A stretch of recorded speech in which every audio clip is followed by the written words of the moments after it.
సినీగోయర్.com ప్రేక్షకులకు ఎడిటర్ నివాస్ శుభాభివందనం. పుట్టింది అనకాపల్లిలో, పెరిగిందంతా చెన్నైలో. ఇప్పుడు ఎడిటింగ్ చేస్తుంది, డైరెక్షన్ కోసం ప్రయత్నిస్తుంది, అంతా కూడా హైదరాబాద్. చిన్నప్పటి నుంచి అంటే పీపుల్ జనరల్లీ ఇప్పుడు యాక్చువల్గా ప్యాషన్ తోటి వస్తున్నారు చాలామంది.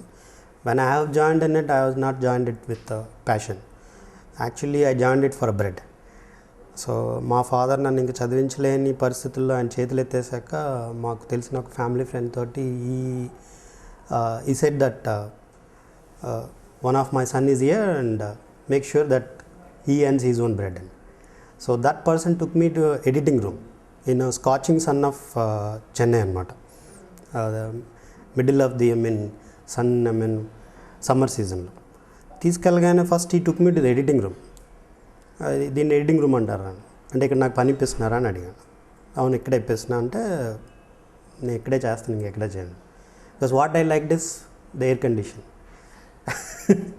The second one what I liked in it was the food. So food was good. And ఒక 6 months వరకు నాకు వాళ్ళు ఏం చేస్తున్నారు అనేది అర్థమయ్యేది కాదు. After 6 months I understood this is where the film was being made. After shooting the film was actually constructed here. అంటే మామూలుగా మనం గోడలు కట్టేస్తాం ఇల్లు అంటే, దాని తర్వాత ఇంట్లో ఉండడానికి ఆ డెకరేషన్ అనేది ఎక్కడ జరుగుతుందంటే ఎడిటింగ్ రూమ్లో జరుగుతుంది అని which I understand. And once I understood I'm a rebel. So I was started asking questions, why it is like this, why not like this. So కొంతమంది ఏటులు భరించేవాళ్ళు, కొంతమంది ఏటులు తీసి బయటపడేసేవాళ్ళు. సో ఒక ఎడిటింగ్ నుంచి ఇంకో ఎడిటింగ్ రూమ్, ఇంకో ఎడిటింగ్ నుంచి ఇంకో ఎడిటింగ్ రూమ్ అట్లా ఎత్తుక్కుంటూ వెళ్ళడం. సో ఆ ట్రావెల్ జరుగుతున్న ప్రాసెస్లో ఇన్ఫ్యాక్ట్ ఈ క్వశ్చనింగే నాకు రామ్ గోపాల్ వర్మ గారి దగ్గర ఒక ప్లేస్ కూడా ఇప్పించింది అనమాట. ఆ సినిమాకి ఎడిట్ చేస్తున్న తెలుగు శివకి ఎడిట్ చేస్తున్న శంకర్ నా ఫ్రెండ్. సో అతను చూడడానికి ఒకరోజు చెన్నైలో ఒక ఎడిటింగ్ రూమ్కి వెళ్తే అక్కడ అతను ఎడిట్ చేస్తున్నాడు, అదే చూస్తున్నాడు. ఈ was struggling for some correction. So అది ఇమీడియట్లీ సైడ్ ఇట్లా చేయొచ్చు కదా. పక్కన ఎవరో కూర్చున్నారు, అతను నేను గమనించలేదు. సో వీళ్ళందరూ తడబడుతున్నారు. Somehow the correction was done according to what I set.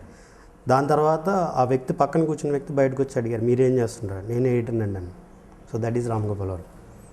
So since then our acquaintance started. అయిన తర్వాత ఆయన ఏమన్నారంటే, శంకర్ నువ్వు కలిసి ఎడిట్ చేసి పెట్టండి నా సినిమాలకి అని చెప్పి 1890లో మమ్మల్ని హైదరాబాద్కి తీసుకొచ్చారు. First time me and Shankar వర్ యాక్చువల్లీ షిఫ్టెడ్ టు హైదరాబాద్ అండి. మేమే first pioneers in Hyderabad actually. So వచ్చిన తర్వాత later in 6 months time Ram Gopal Varma realized ఒక వరలో 2 కత్తులు ఇమ్మడం అని నాకు అర్థమైంది. అంటే ఇద్దరు ఎడిటర్లు ఒకే సినిమా చేయడం చాలా కష్టం అవుతుంది. బై దెన్ అంటే నాకు చిన్నప్పటి నుంచి కూడా I'm having lot of inclination towards the sound, narrating the story through sound అనమాట. That is ultimately Ram Gopal Varma's forte also. So I realise that I'm having some incline towards the sound. So he made me a sound designer.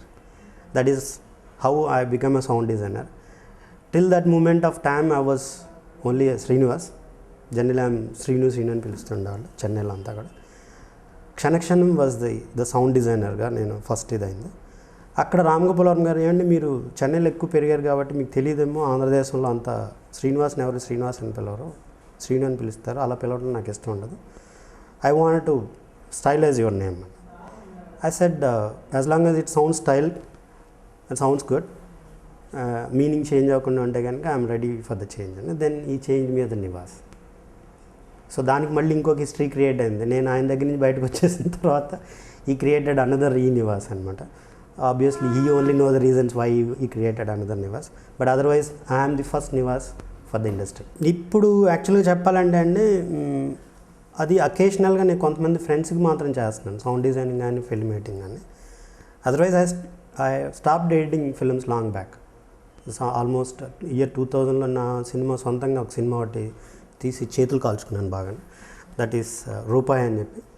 అంటే ఇక్కడ అమీర్పేటలో అప్పుడు పెద్ద research కూడా చేశాను ఆ cinema మీద. నేను ఎన్ని ఇన్స్టిట్యూట్లు యాక్చువల్గా అమెరికా పంపించడానికి దేవర్ టేకింగ్ పీపుల్ అని చెప్పి ఒక 2000 ఎన్నో ఉన్నాయి ఆ టైంలో. సో వాటి మీద నేను కామెడీగా ఒక సినిమా తీసాను. That became comedy of my life. So that's a part. But that was the last film I edited my self. Otherwise in and out US నుంచి అది కొంతమంది ఫ్రెండ్స్ రావడం, ఎన్ఆర్ఐలు వాళ్ళ డాక్యుమెంటరీలని ఇంకా వాళ్ళ సొంతంగా తీసుకున్న సినిమాలు మాత్రం సీక్రెట్గా ఎడిట్ చేస్తున్నాను. Otherwise I'm not editing and I'm not audio designing also. నా ట్రయల్స్ అన్నీ కూడా సినిమా డైరెక్షన్ గురించి.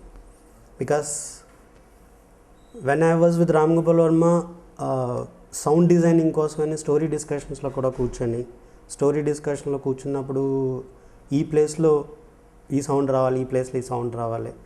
సౌండ్ అనేది మామూలుగా మీరు నడిస్తే షూ వేస్తే షూ సౌండ్, చెప్పులు వేసుకుంటే చెప్పులు sound, that is not a sound. Sound is something which is also telling extra story or enhancing the story. This is only happens in Ram Gopal Varma's films. So till దౌట్ it was me who was enhancing all that story points. ఆ దెయ్యాలు భూతాలను create చేసింది నేనండి. రాత్రికి రేవతికి గాడిద సౌండ్లు, పంది సౌండ్లు, ఒక ముస్లాం సౌండ్లు అన్నీ కలిపి ఒక దెయ్యం కింద సౌండ్ క్రియేట్ చేస్తాం. Those days all these equipments which you use now, which are not existing, manually we created all that sounds. So whoever peed in their pants, it was reasons because me. Then దెయ్యం out చేసాం. దెయ్యం actually తెలుగులో flop అయింది, but corrections చేసి తర్వాత తమిళ్లో చేసి it was super hit there. Ultimately the sound was paid. ఇక్కడ పే చేయలేదు అనుకోండి. సౌండ్ డిజైనింగ్ ఇస్ జనరల్లీ ఇక్కడ రాంగ్ నోషన్ ఒకటి ఉందండి. సౌండ్ డిజైనింగ్ అంటే one who trebles with bass, లేకపోతే ట్రిబుల్ని షార్పన్ చేసేవాడు, లేకపోతే ఇది చేసేవాడు, అతను సౌండ్ డిజైనింగ్ అనుకుంటున్నారు. It is exactly like a cloth designing only. So credit goes to the tailor or the designer. So sound designing is a story. Sound audiography is N execution పార్ట్ని sound designing మనం call చేయలేం, but unfortunately the title being done now like that. But sound designing is the very much like screen play. ఒక story చెప్పేటప్పుడు ఒక సీన్లో ఇన్ని షాట్లు ఉండాలి, ఇన్ని షాట్లలో ఈ షాట్ ఫస్ట్ ఉండాలి, ఈ షాట్ సెకండ్ ఉండాలి, ఇది ఇక్కడ ఎన్హాన్స్ అవుతుంది, ఇది ఇక్కడ ఎన్హాన్స్ అవుతుంది అని ఎట్లా మనం అనుకుంటాం, అట్లాగే దానికి సౌండ్ కూడా క్రియేట్ అవుతుంది. సో ఆ sound creation unfortunately nobody thinks about it. ఇప్పుడు డీటీఎస్ ఫర్ ఎగ్జాంపుల్ ఎట్లా అయిందంటే, ఒకప్పుడు మనకి ఈ డీటీఎస్ రాకముందు ఆపరేటర్ పక్కన ఒక చిన్న కుర్రాడు ఉంటాడు. వాడికి ముందు ప్రింట్ రాగానే వాడు రీల్స్ అన్నీ వేసుకొని నోట్ చేసుకుంటాడు, ఇది పాయింట్ అని. సో సైడ్ స్పీకర్లు ముందే పెట్టించుంటారు కొంచెం ఇంట్రెస్ట్ ఉన్న థియేటర్ ఓనర్స్. సో వాళ్ళకి ఏంటంటే ఈ అబ్బాయి వాడు సౌండ్ ఆన్ చేస్తాడు. మనం చాలా ఎక్కువ విని ఉంటాం మన చిన్నప్పుడు, దేవి థియేటర్లో బాగా సౌండ్ ఇప్పుతాడు రోయ్ అని చెప్పి. సో అది దట్ ఈస్ టు హ్యాపెన్. అది టెక్నిక్ లేని టైంలో అట్లా చేసేవాళ్ళు. But unfortunately DTS now was used like that. DTS can be given quality అనమాట. అంటే సినిమాని ఇంకా ఎన్హాన్స్ చేయొచ్చు. అది టైం కన్స్టెంట్ అవనివ్వండి, ఫైనాన్స్ కన్స్టెంట్ అవనివ్వండి, సమ్మో అదేదో ఉప్మాలాగా చేసి అన్నీ కలిపేసి వేసి ఇచ్చేసాం అయిపోయింది అన్నట్టుగా అయిపోతుంది అంతే.